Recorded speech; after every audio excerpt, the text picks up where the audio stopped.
Le 15 novembre 1999, une jeune fille de 16 ans disparaît à Terrebonne, au Québec. Elle s'appelle Julie Surprenant. Aujourd'hui, en 2021, l'affaire n'est toujours pas résolue, bien qu'un homme se soit confessé sur son lit de mort. Pour tout savoir sur la mystérieuse et triste histoire de Julie Surprenant, lançons-nous maintenant dans la vidéo.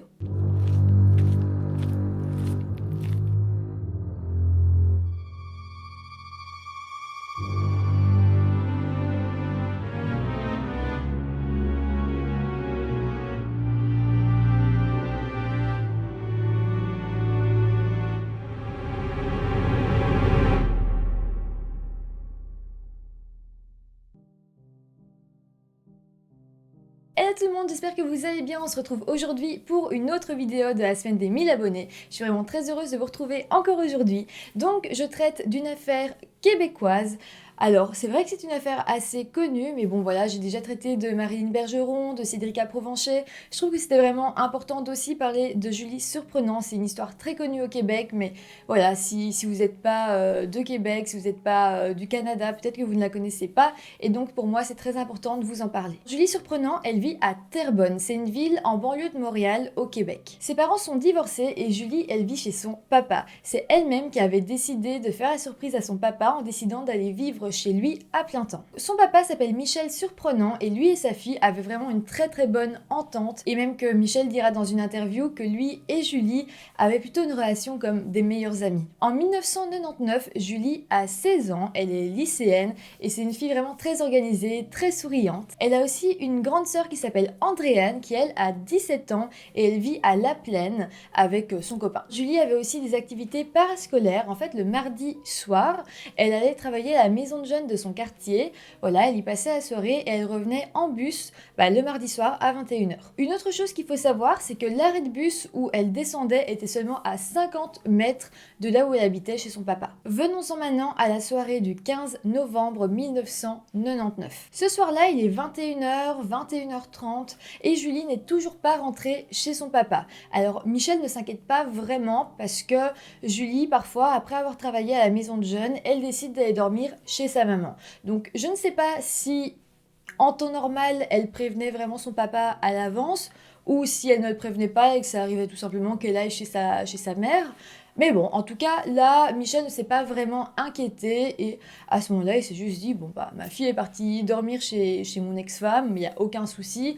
Donc voilà, il s'est pas inquiété, il n'a pas appelé la police, simplement, voilà, il s'est dit, il n'y a pas de souci. Le problème, c'est que le lendemain, fin d'après-midi, l'école de Julie va appeler son papa, Michel, pour lui dire qu'elle ne s'est pas présentée à l'école de la journée. Donc là, le papa de Julie s'inquiète un petit peu et donc il va téléphoner à son ex-femme pour demander qu'est-ce qui se passe avec Julie, est-ce qu'elle est malade, pourquoi est-ce qu'elle n'a pas été à l'école aujourd'hui. Et là, son ex-femme va lui dire, écoute, Julie n'est pas venue dormir chez moi. Et donc là, la panique va vraiment s'installer. Julie, c'était vraiment pas le genre de fille à ne pas prévenir ses parents si elle allait dormir chez une amie ou quelque chose comme ça. C'était encore moins le genre de fille à sécher l'école. Donc vraiment là, la panique s'installe réellement. En plus de ça, la théorie de la fugue était pas vraiment plausible parce que Julie avait une très bonne entente avec ses parents. Vraiment, elle leur disait tout et comme je disais, avec Michel, ils avaient une relation un peu de meilleure amie, donc c'était impossible que Julie ait fugué. C'est le 16 novembre à 17h45 que la Sûreté du Québec va être mis au courant de la disparition de Julie Surprenant, 16 ans. Ici, l'enquête va être vraiment bien gérée dès le début parce que l'hypothèse de la fugue va être balayée directement par les autorités. Les parents vont leur expliquer un petit peu comment était Julie, tout ce que je vous ai raconté, et là, les autorités se sont bien rendues compte que non, Julie ne pouvait pas avoir fugué. Dans un premier temps, les policiers, donc le soir même, pas de la disparition, mais donc le soir même que les parents avaient téléphoné aux policiers, ils vont organiser une battue dans le quartier du papa de Julie. Donc là, on est le 16 novembre au soir et 80 policiers vont être déployés partout dans le quartier. Ils vont tout fouiller, ils vont tout ratisser au peigne fin, mais ils ne vont strictement rien trouver. Le lendemain, donc le 17 novembre 1999, une plus grosse recherche va être organisée. La police à ce moment-là va déployer des hélicoptères, des chiens pisteurs, et tout ça dans une superficie beaucoup plus grande que simplement le quartier du papa de Julie. Donc là, ils se rendent compte que Sans doute que Julie n'est même plus dans le quartier, peut-être qu'elle est retenue quelque part, peut-être qu'il lui est arrivé quelque chose. En tout cas, on va chercher beaucoup plus loin. En plus de ça, la police va faire du porte-à-porte et ils vont interroger les habitants de plus de 1800 maisons. C'est énorme et c'est vraiment génial. Ils ont vraiment fait un boulot dingue, mais malheureusement, malgré tout ça, ils n'auront toujours aucun indice. C'est vraiment à ce moment-là qu'on va se rendre compte que Julie s'est comme volatilisée. Il n'y a aucune trace d'elle, aucun indice qui pourrait nous dire qu'est-ce qui aurait pu se passer. Il n'y a rien, on ne trouve rien. La police va quand même réussir à retracer l'emploi du temps, en tout cas ce qui s'est passé pour Julie entre le moment où elle a quitté la maison de jeunes et le moment où elle a disparu. On sait que Julie a pris le bus à 20h30 avec une amie à elle et que cette amie en question est descendue du bus à l'arrêt Galerie de Terrebonne et donc c'est un petit peu avant l'arrêt de Julie. Donc à ce moment-là, Julie s'est retrouvée seule dans le bus. Quand on a interrogé le chauffeur de bus, il se rappelait quand même assez bien de Julie parce qu'en fait elle était venue s'asseoir tout près devant, à côté du chauffeur et elle avait discuté avec lui jusqu'à son arrêt de bus. Le chauffeur a réussi à dire à la police que Julie était bel et bien descendue à son arrêt de bus à 50 mètres seulement de l'appartement de son papa à 20h56. Par contre, il va y avoir une chose assez interpellante. En fait, le chauffeur va expliquer que au moment où Julie est descendue du bus à son arrêt, il y a un homme qui attendait aussi le bus et il est resté devant la porte et il n'embarquait pas. Et donc, le chauffeur lui a demandé « Est-ce que vous comptez embarquer ?» Et l'homme paraissait un peu bizarre et il lui a dit « Non ». Et voilà, le bus est reparti et l'homme est resté là.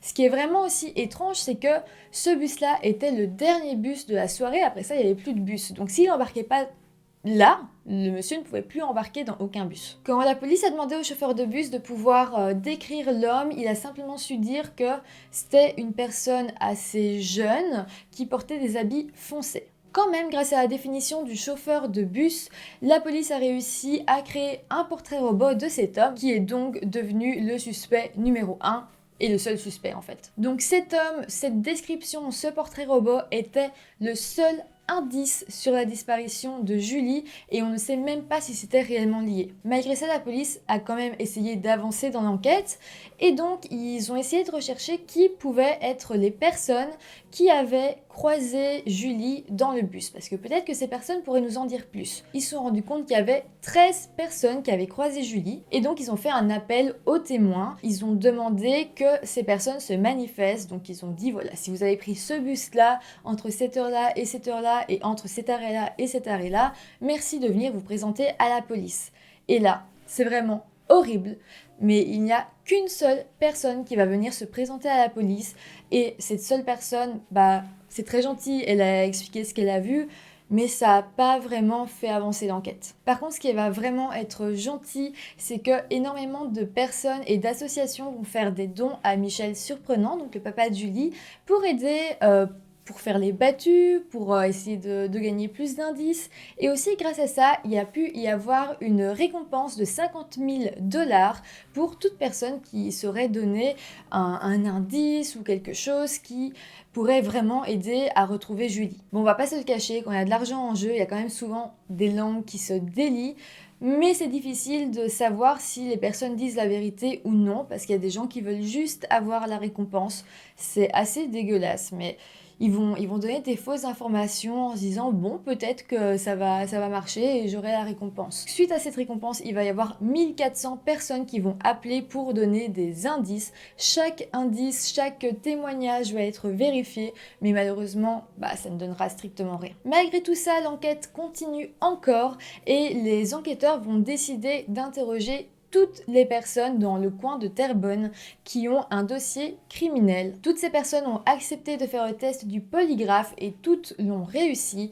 Donc voilà, ils ont été écartés de la liste des suspects. Je suis sûre que ça doit peser lourd sur le moral de la famille et même des enquêteurs qui travaillent sur l'affaire de travailler autant, de donner autant pour qu'au final on ne trouve rien. Mais d'un autre côté, je me dis c'est quand même important parce qu'en faisant tout ça, ils arrivent quand même à fermer des portes. Et plus on ferme de portes, plus j'ai quand même l'impression qu'on peut se rapprocher de la vérité. Mais c'est vrai que l'affaire peut sembler impossible à résoudre parce que toutes les pistes ne mènent à rien. Bon, la police va quand même essayer de réfléchir au profil de la personne qui aurait pu faire du mal à Julie et selon eux, ils sont sûrs et certains, la personne qui l'aurait enlevée ou peut-être tuée est une personne qui vient de son quartier ou en tout cas de Terrebonne. Pour eux, c'est impossible que la personne qui l'a enlevé vienne de très loin, que ce soit une personne étrangère. Une année va passer, donc on va se retrouver fin de l'année 2000. Et rappelez-vous, je vous avais dit que Michel et Julie vivaient dans un appartement.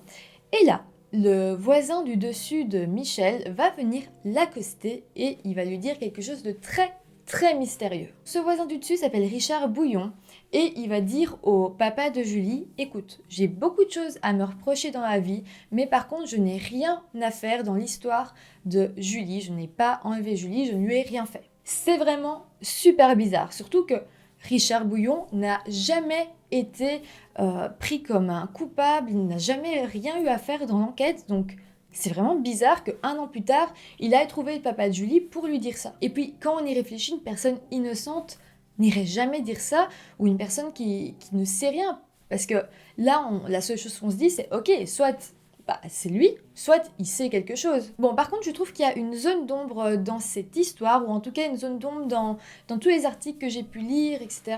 C'est que je vous avais expliqué donc que la police avait interrogé toutes les personnes ayant un dossier criminel. Or, Richard Bouillon a un très gros dossier criminel. Mais j'arrive pas à voir s'il a été interrogé par la police, parce que si la police l'avait interrogé, sans doute qu'ils auraient pu le trouver suspect, ou alors il a très bien joué son jeu. Mais voilà, c'est assez bizarre, à aucun moment on explique que Richard aurait pu déjà avoir eu affaire à la police concernant cette histoire, justement, on dit même le contraire.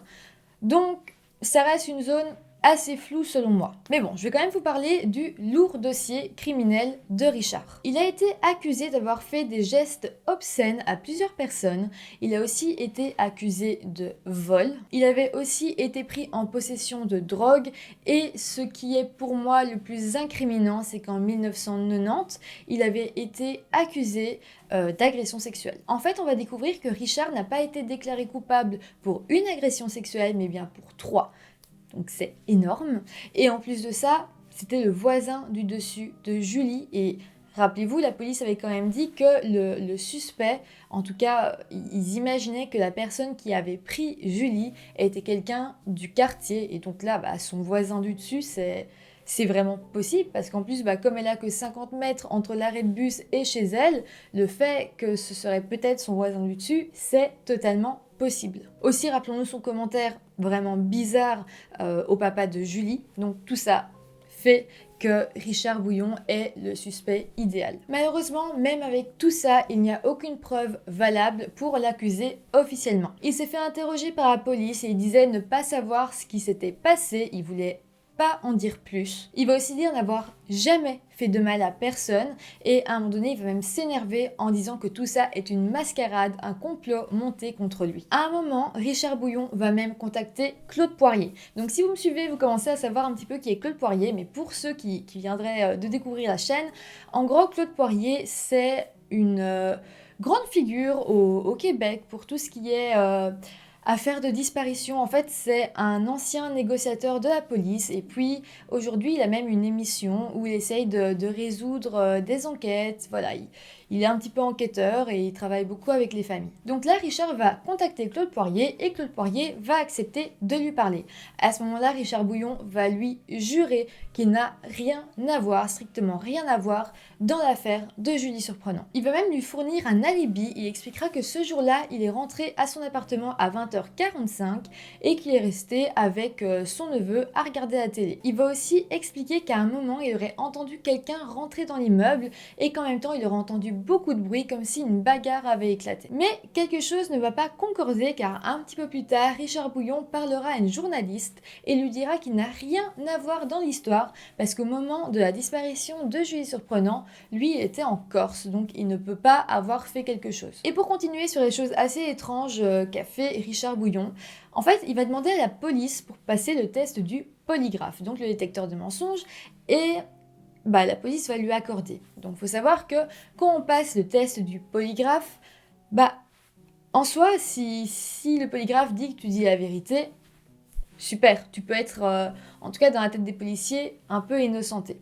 Si le polygraphe dit que tu mens, ok, les policiers vont peut-être avoir plus de doutes sur toi, mais par contre, c'est pas du tout valable en cours. Donc, disons que il a rien à perdre à passer le test du polygraphe, sauf à peut-être s'innocenter. Au moment de passer le test, il va dire au final non. Non, je veux pas passer le test du polygraphe. Et ça aussi, c'est vraiment, vraiment mystérieux. En 2001, donc 2 ans déjà après les faits, la police va obtenir une perquisition pour fouiller l'appartement de Richard Bouillon, et là, ils vont trouver des traces de sang. À ce moment-là, Richard Bouillon, il va dire que, en fait, il aime beaucoup la pêche, et donc ce sang, ça doit être le sang des poissons qu'il a ramené. La police va quand même faire analyser le sang, et effectivement, il ne mentait pas, ce n'est pas le sang de Julie Surprenant. Donc ça a commencé un petit peu à l'innocenter. Malgré ça, Richard Bouillon reste quand même le premier suspect dans l'affaire et les médias vont continuer à l'accuser. En plus de ça, une vingtaine de femmes vont se rendre à la police pour dire qu'elles s'étaient faites agresser sexuellement dans le passé et que leur agresseur n'était nul autre que Richard Bouillon. Finalement, le 18 mars 2002, Richard sera arrêté et mis en prison pour agression sexuelle, non pas sur Julie, mais sur les femmes qui s'étaient présentées à la police pour accuser Richard. Richard va rester quand même longtemps en prison et pendant toutes ces années, il va continuer à clamer son innocence dans l'affaire Julie Surprenant. Et là, il va se passer quelque chose d'encore très mystérieux. En fait, en 2006, Claude Poirier va recevoir un appel de la prison. En fait, c'est Richard Bouillon qui demande à parler à Claude Poirier, que Claude Poirier puisse venir à la prison. Richard aurait des choses à lui dire. Il va aussi lui expliquer que, voilà, il a un cancer, il est en phase terminale et il veut lui parler sur son lit de mort. Et là, et c'est vraiment, vraiment énervant, mais les personnes qui étaient en charge de Richard Bouillon, c'est-à-dire les gardiens de prison et les infirmières, vont refuser que Richard puisse parler à Claude Poirier. Ils vont quand même accepter au final que Richard puisse recevoir un aumônier sur son lit de mort. Donc un aumônier, c'est un homme religieux qui vient souvent aider les personnes ou quand on a des confessions à faire sur notre lit de mort, on appelle un aumônier. Donc il est bel et bien venu. Richard lui a dit des choses, mais encore une fois, le problème dans tout ça, c'est que l'aumônier doit se tenir à son secret professionnel et donc il n'a rien dit. On ne sait pas ce que Richard lui a dit. Bon, au final, Claude Poirier va quand même s'exprimer en disant qu'il avait quand même plusieurs fois parlé à Richard Bouillon dans sa vie et que selon lui, c'était sans aucun doute Richard Bouillon qui avait tué Julie Surprenant. Aussi en 2011, une des infirmières qui s'était occupée de Richard sur son lit de mort va tout simplement faire une déclaration en disant que oui, c'était bel et bien Richard qui avait enlevé et tué Julie Surprenant et qu'en fait elle le savait parce que Richard lui avait dit sur son lit de mort. Il lui aurait même expliqué avoir tué Julie et ensuite avoir mis les restes de son corps dans un sac de sport et l'aurait jeté dans la rivière qui passe en dessous de l'autoroute 25. Si vous vous demandez pourquoi l'infirmière ne l'a pas dit plus tôt, en fait on va apprendre en 2012 qu'il y avait plusieurs infirmières en fait qui étaient au courant de tout ça parce que Richard en fait leur avait dit. Richard s'était confessé à plusieurs infirmières et pas une fois. Il le disait souvent, il en parlait comme ça, il expliquait tout ce qu'il avait fait à Julie et en fait il le disait tellement que toutes les infirmières pensaient que c'était pas un secret. Ils pensaient que voilà, Richard l'avait déjà dit à beaucoup de monde et donc que la famille le savait, que le public le savait, mais en fait non. Richard l'avait simplement dit à ses infirmières et à l'aumônier. Et donc, si les infirmières avaient parlé plus tôt, on l'aurait su plus tôt. Bon, en tout cas, ils l'ont dit à un moment donné. Donc, on peut avoir à peu près la certitude que c'était bel et bien Richard Bouillon qui a enlevé et assassiné Julie. Après, on n'a pas tous les détails parce que personne n'a réellement su l'interroger. Un policier ne l'a pas interrogé. Mais bon, l'histoire a quand même une fin. Mais bon, malgré tout ça, officiellement, l'histoire est toujours irrésolue. Personne n'a été arrêté pour le meurtre de Julie Surprenant. Et donc, l'affaire restera ouverte. D'ailleurs, si on va sur le site de la Sûreté du Québec, eh bien, quand on va tout à la fin, la toute première personne affichée dans les personnes disparues, qu'on n'a pas encore retrouvée, c'est Julie Surprenant. D'ailleurs, il y a un film documentaire qui est sorti en 2018 qui s'appelle Trouver Julie. Alors, c'est vraiment un film très intéressant et je vous conseille de le voir si vous voulez en savoir plus sur cette affaire. Je trouve que ça vaut la peine si elle vous intéresse. Donc voilà, je vous le conseille. Et puis, si vous l'avez vu ou si vous comptez le regarder, dites-le moi. Sinon, si la vidéo vous a intéressé, n'oubliez pas de mettre un petit pouce en l'air et puis de vous abonner à ma chaîne si ce n'est pas encore fait. Aussi, vous pouvez vous abonner à mon compte Instagram. C'est vrai que je le mets toujours en dessous, mais je vous le dis jamais. Mais oui, n'hésitez pas à vous abonner à mon compte Instagram, on peut se parler, vous voyez un petit peu mes stories, etc. Voilà, c'est rigolo. Et puis moi je vous dis à demain pour une nouvelle vidéo. Bye.